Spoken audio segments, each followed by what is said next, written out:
So I've talked a lot, but I'd really like to introduce you to a very good friend of mine and someone I have a great deal of admiration for as a person and as a poet. Would you please put your hands together for Mr. G?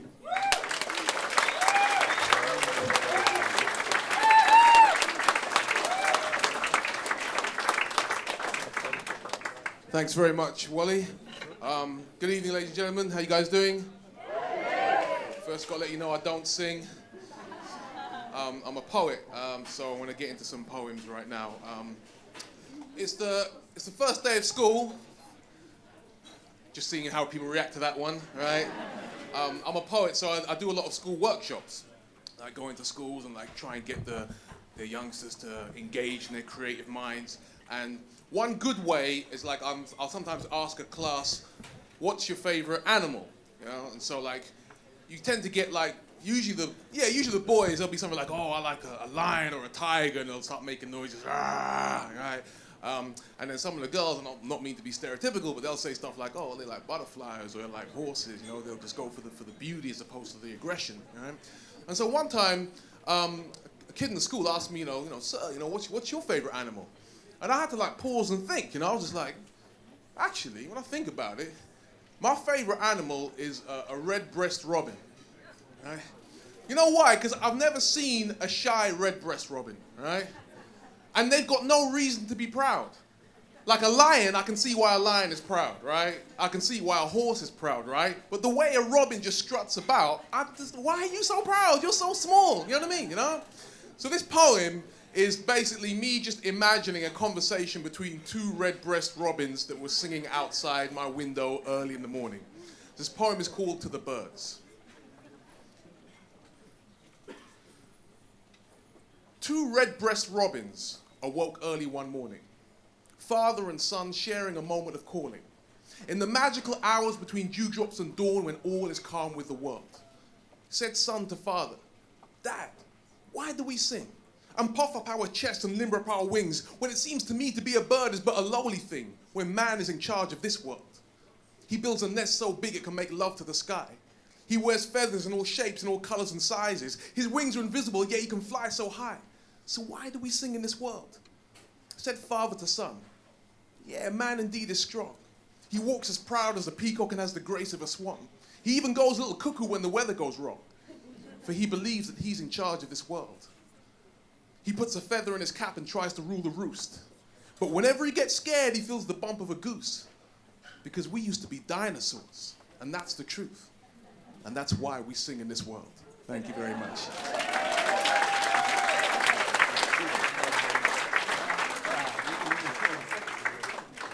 Okay, I'll tell a little bit about myself. My mother's from a country called Guyana in South America, and my dad's from a country called Uganda in East Africa, which borders with Rwanda. Yeah? Wow, get a round of applause just for being neighbours, you know what I mean? Right? And I mainly grew up with my mum, and so like I only like maybe within the last, I suppose, like 10, 15 years, I got a chance to go back to Uganda and sort of like reconnect, because I guess that's the interesting thing about when you have like children of immigrants. Their experience is different from the immigrant experience, you know what I'm saying? And there are certain things that like sometimes the parents want to hide from the children even, right? And so it's very, very good for the child to just go and connect. And so it was real good, like I went back to Uganda, and I managed to connect with my grandfather, right? Just before he died. And it was really good to meet the man that made the man that made the man, you know what I mean, right? Yeah? And like, what's funny is that my grandfather, right, he fought in the Second World War. He's like one of the colonial troops.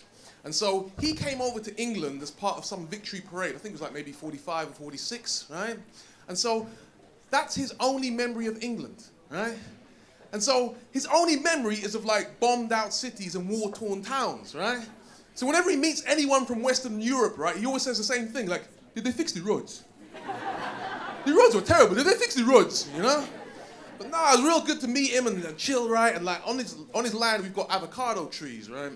And so on the last day, the village wanted to do something good for me, like to send me home, right? And so they said that we're gonna like plant an avocado tree, right?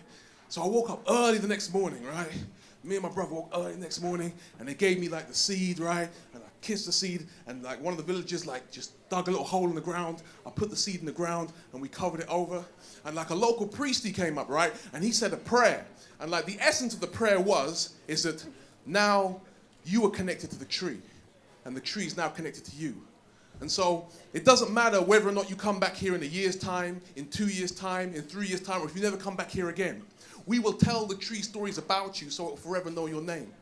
And one day, when you pass over to the other side, this tree will stand as a testament that you were once here. It was a beautiful moment, man. It was only ruined by my brother trying to get a Wi-Fi signal so he could send it to Facebook, you know what I mean, right? You know? But I felt good, right? I can't lie. I came back to England, man. I felt proud, like elated, you know what I'm saying, right? You know, like nothing can get me down, man. I was like, man, to hell with your credit card bill. I got an avocado tree, you know what I mean, right? Yeah? And my uncle, right? He called me up once from the village, you know what I'm saying, right? And I was real happy to hear my uncle, man. I was like, hey, uncle, man, how's it going, man? How's everything going, right? And my uncle was deadly serious, man. My uncle just goes, we need some money for the tree.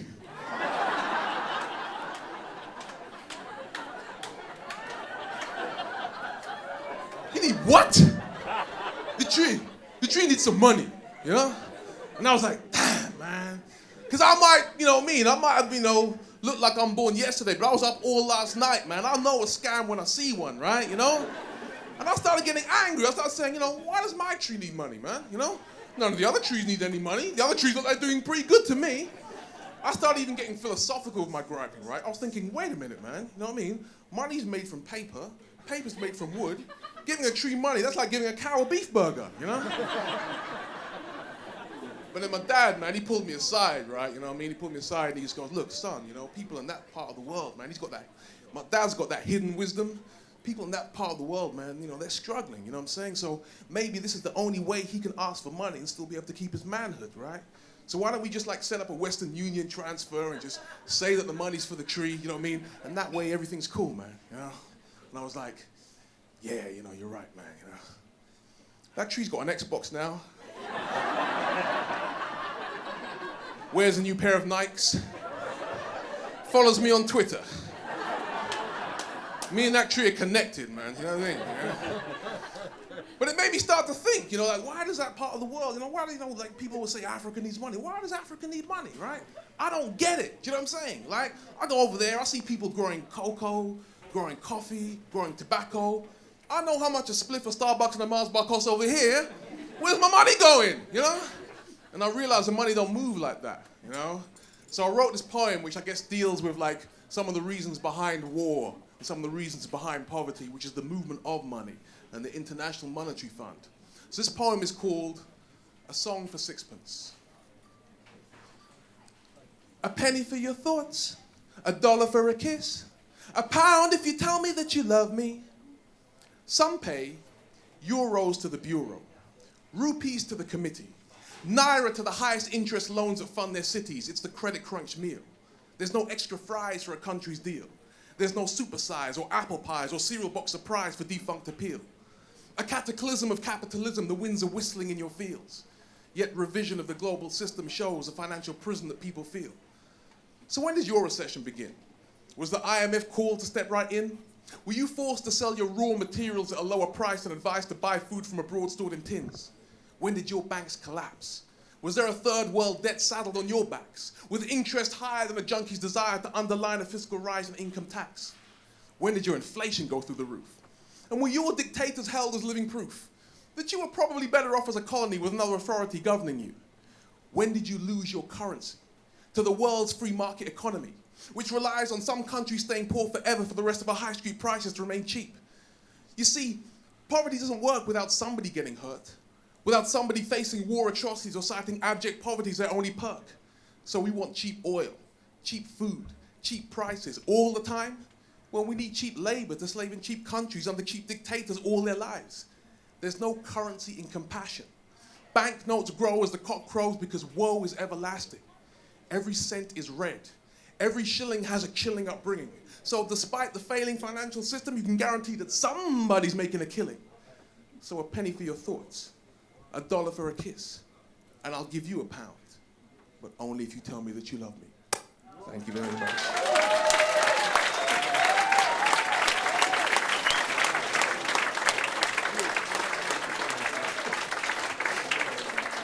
Okay, the poem I would like to finish on is, I suppose, in keeping with the whole theme of peace. I'm a big fan of, I suppose, in order to be committed to peace, you've almost got to have the same, I suppose, like people think, oh, peace is some like real airy-fairy thing.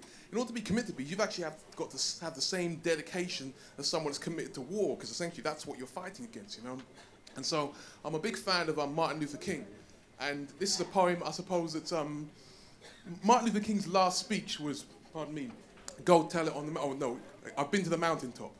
And I love that speech. Every time I listen to it, like, wow, it's amazing, man, you know? And so this poem, I suppose, is about a man's or a woman's relationship with their own mountains, because we've all got our own mountains to climb. So this poem is called Go Tell It on the Mountain. I saw the falling feathers of an angel's wing, and I wanted it tattooed upon my spine. You can call me a devil or a demonic thing. Who cares for names if I can fly? Who cares for names if I can rise and claim what's rightfully mine? Beyond the foot of this crooked mountain which casts a haze upon my life. You know it's impacting how I'm living. You know it's exact and unforgiving. It traps my soul within a box and holds a lock to my upliftment. I just want to float away so high. I just want to break the color lines. I want to break the minimum wage and slavery, break the cannons, guns, and knives. That I can escape the prison time. Escape the trips to courtroom trials. That I can rewind the school exclusions when daddy leaves and mommy cries. Am I wrong to want to escape this plight? These angel wings give me insight. They can levitate my mental state and leave these shackles far behind, but falling wings leave scattered feathers. And I tried my best to just collect them, but they were spread oh so far apart, to unite them all would take forever. So I gathered just what I could. Looked to the stars from where I stood. That I could leave behind this mountain, behind this city, behind this hood, behind this street, behind this road, behind a past that leaves me cold. I'll fly so high they'll never find me. I'll never go back to the days of old. But as I flap and flap and flap, there are no wings upon my back. There is no magical elevation. My puppet strings are still attached. I raise my eyes up to the sky. Look way beyond this mountain high. I look to the heavens and just ask why this world won't get off my back and let me fly. I'm stuck at the bottom with my regrets. With the single feather that I now possess. One day I'll reach that mountaintop, but I'll have to do it step by step. Thank you.